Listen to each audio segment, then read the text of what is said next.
The first thing I noticed when the blindfold came off was the smell. Motor oil and cold metal thick in the air. My wrists were bound behind me, the plastic tie biting deeper every time I moved. Across the dim room, a man stood with his back to me, speaking quietly into a phone. His voice was low, controlled.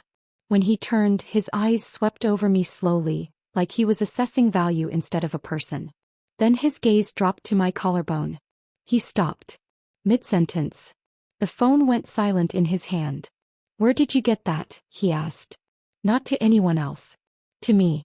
I looked down at the small gold compass hanging from my neck. The one my mother had given me the morning she disappeared from my life 17 years ago. I had worn it every day since I was 8. "It was my mother's," I said. The room went still. He stepped closer. Fully. Then crouched in front of me, bringing his eyes level with mine. His attention fixed on the pendant, his expression unreadable. "Tell me her name," he said. And just like that, everything I thought I understood about that night cracked open. 3 months earlier I had been someone who believed in simple things. Work hard. Love honestly. Build something real. I was 31. A licensed physical therapist. I had my own clients, a small but steady life, an apartment I was proud of. And Marcus. We'd been together for 2 years. He had a way of making ordinary moments feel special. Like even quiet evenings meant something. Thought I knew him. Completely. The warning signs had always been there. I just explained them away.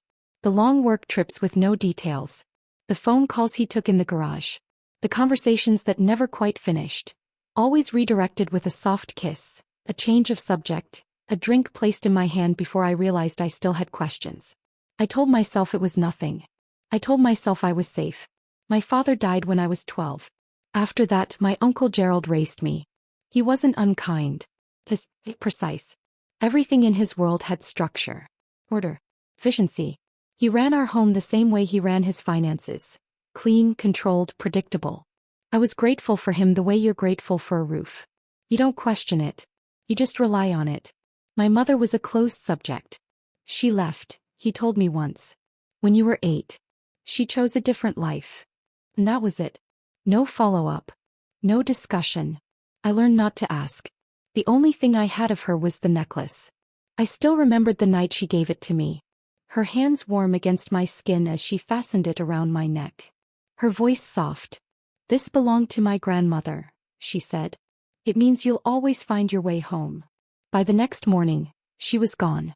By the time Marcus came into my life, I had built something steady. Something that didn't need answers from the past. I was fine. I was stable. Thought I was loved.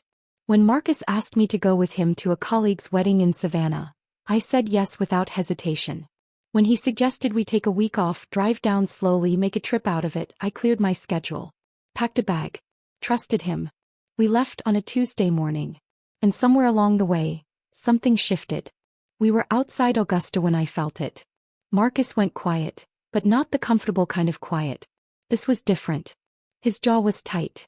He checked his phone again and again. When I touched his arm, he flinched. "Are you okay?" I asked. "Fine," he said. "Just thinking about the drive." We stopped for gas. He said he needed to make a call and stepped away from the car. I watched him through the windshield. He wasn't calling anyone. He was texting. Fast. Focused. Turning his body just enough so I couldn't see the screen. When he came back, I didn't say anything. But something inside me had gone still. And that stillness knew. We never made it to Savannah. I didn't understand that until 40 minutes later. When Marcus turned off the highway. Onto a road I didn't recognize. Then another. Pine trees closing in around us. No traffic. No signs. Just distance. And silence. 10 minutes later he pulled up to a warehouse. 2 men stood outside. Waiting. Not welcoming. I reached for the door handle. "Don't," Marcus said. "Please." There was no anger in his voice. No frustration. Just something colder. Something final. And in that moment, I understood. This trip was never a vacation that I didn't fall apart. That's what I remember most clearly about that moment. Not fear, not grief, but the way everything inside me went still. Like a switch had flipped.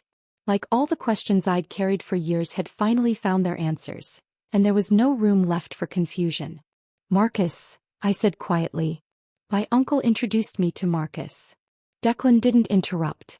He just watched me the way you watch something fragile that hasn't broken yet, but might. It wasn't random, I continued. None of it was. Saying it out loud didn't hurt the way I expected. It didn't feel like betrayal anymore. It felt like clarity. Declan nodded once, slow. No, he said. It wasn't. The room felt different now. Not like a place I'd been taken to, but a place I had arrived at. Every piece of my life rearranging itself into something I could finally see. My uncle raised me, I said. After my father died. He handled everything. Money, school, decisions. He controlled what I knew about my mother. About everything. And Marcus? Declan asked. I let out a breath I didn't realize I'd been holding. Marcus was placed, I said. Close enough to watch me. Close enough to deliver me. The words sat between us, heavy and undeniable. Declan's jaw tightened slightly. Then this was never about opportunity, he said. It was about removal. I nodded. Not kidnapping. Erasure. The realization should have shattered me. But instead it anchored something deep inside my chest. Because for the first time in my life nothing felt uncertain. My mother hadn't left me. I hadn't been abandoned. I had been managed. The same way my uncle managed accounts, risks, liabilities. And somewhere along the way, I became one. Why now? I asked. Declan walked a few steps away, then back again like he was choosing his words carefully. Because something changed, he said. People don't escalate like this without pressure. Exposure. Timing. My mind moved faster now, connecting things I hadn't questioned before. My caseload had grown. I'd started asking about old documents after finding a box of my father's things. I had requested records. Legal records.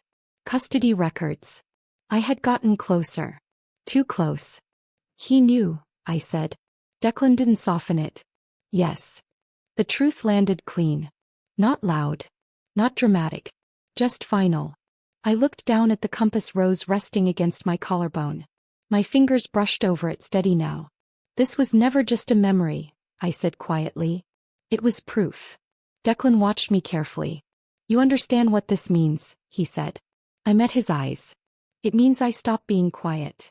Something in his expression shifted then. Not surprise, not approval, but recognition.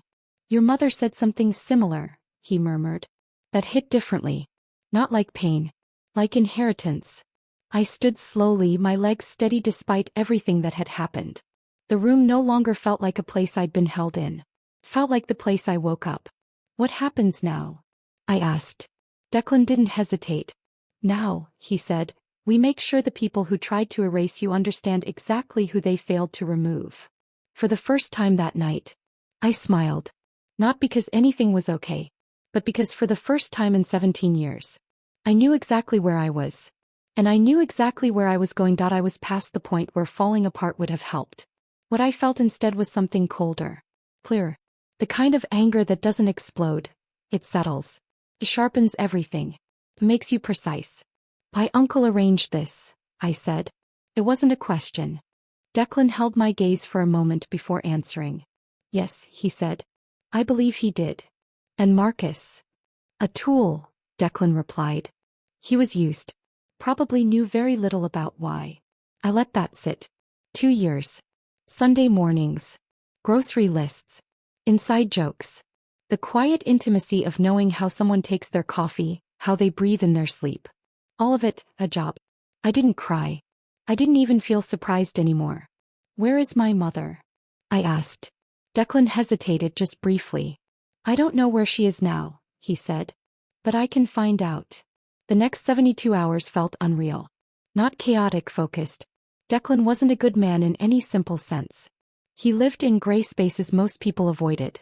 But he had known my mother before everything broke. And whatever she had meant to him back then, he treated finding her like something that mattered. He moved fast. Faster than anything I had ever seen. Within 36 hours he had a last known address. Asheville, North Carolina. Within 48 he had a current one. By the second morning he handed me a file. Thick, organized, devastating. Every move my uncle had made.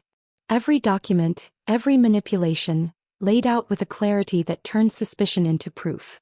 That's when I made my next move. Not the police. A lawyer. Because my mother's story had already taught me what happens when you walk into a system unprepared. I called Petra, my closest friend, a paralegal in Atlanta.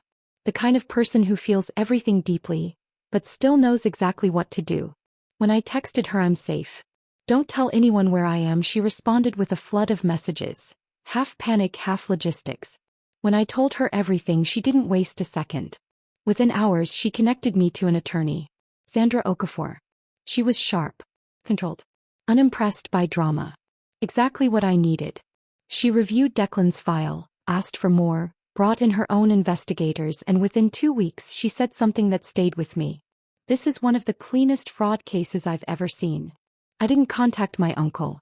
Not once. He called 3 times that first week. 2 voicemails, carefully balanced between concern and irritation. The tone of someone checking if a situation was under control. The 3rd call came through Petra. That told me everything. He was watching. I listened. I didn't respond. But there was one call I couldn't avoid. The number Declan gave me. My mother. I stared at it for a long time before dialing. It rang 4 times. Then a voice. Careful. Guarded. The voice of someone who had learned not to expect anything good from unknown calls. Hello. I swallowed. My name is Nora, I said. I'm calling because I've been wearing your compass rose for 23 years. Silence. Long enough that I thought the line had dropped. Then he said my name. Just once. But not like a stranger. She was 58. She lived in Asheville in a small 2-bedroom house with a vegetable garden and a quiet life managing accounts for a nonprofit. When I stood on her porch and she opened the door, we just looked at each other. For a long time. She looked like me. That was the first thing that broke through everything else. Not the memory I had held on to for years. Not the warmth, the scent, the feeling. A real person. A woman with my face. My posture. My eyes. We sat in her kitchen for 4 hours. She told me what had been done to her. I told her everything I had learned. She didn't interrupt. Just listened. So careful.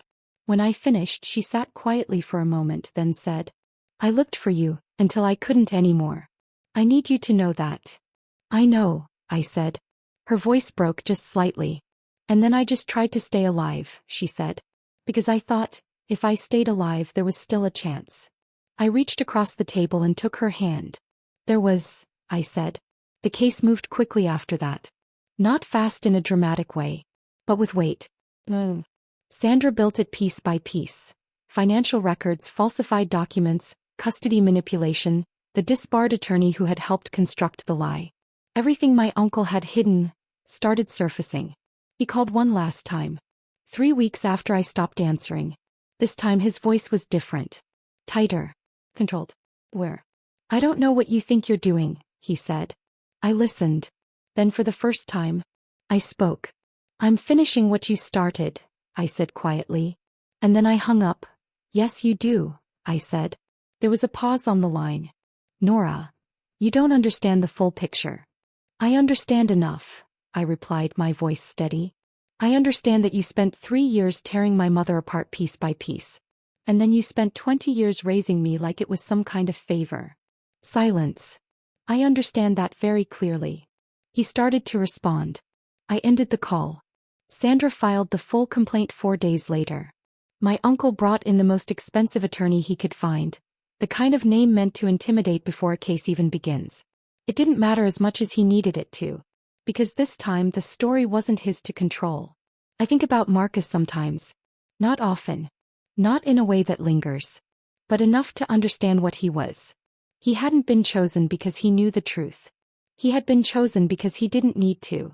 Someone told him I was unstable. That I needed to be handled. Relocated. Protected from myself. They paid him well to believe it. Whether he ever questioned it, or just accepted the version that made his job easier, I don't know. And I realized something important. I didn't need to know. Not everything requires closure to move forward. What I kept coming back to was the pendant. The compass rose. My mother had fastened it around my neck as a goodbye she couldn't say out loud. And I had carried it through everything. Through 23 years of not knowing. Through a house that never felt like home. Through building a life from fragments. through loving someone who was never real. It had become so constant, so familiar. I stopped seeing it. Until one stranger in a dim room looked at it.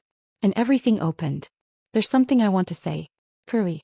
Because I know there are people listening to this who are carrying their own version of a locked door. Their own story handed to them by someone else. A version that made their life smaller, quieter, more controlled than it ever should have been. You are not obligated to keep carrying that version. You are allowed to question it, to outgrow it, to replace it. I'm not going to pretend everything resolves cleanly. It doesn't. Courts don't fix everything. Time doesn't erase what was done. And relationships, especially ones broken for decades, don't magically repair themselves. My mother and I are still learning each other. Slowly. Carefully. Like learning a language we were supposed to speak all along. There are gaps. Awkward silences. Moments where the years between us feel real. But there are also things no one could take. He's here. I'm here.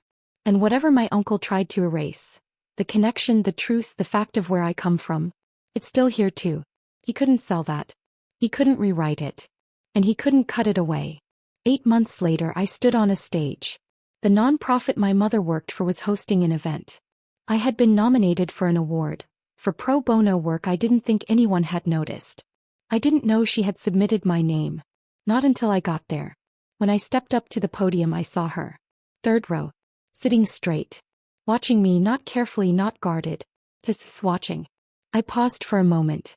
Then I touched my collarbone. The compass rose was there. It always is. But some things, no matter how far they're pushed, still find their way home.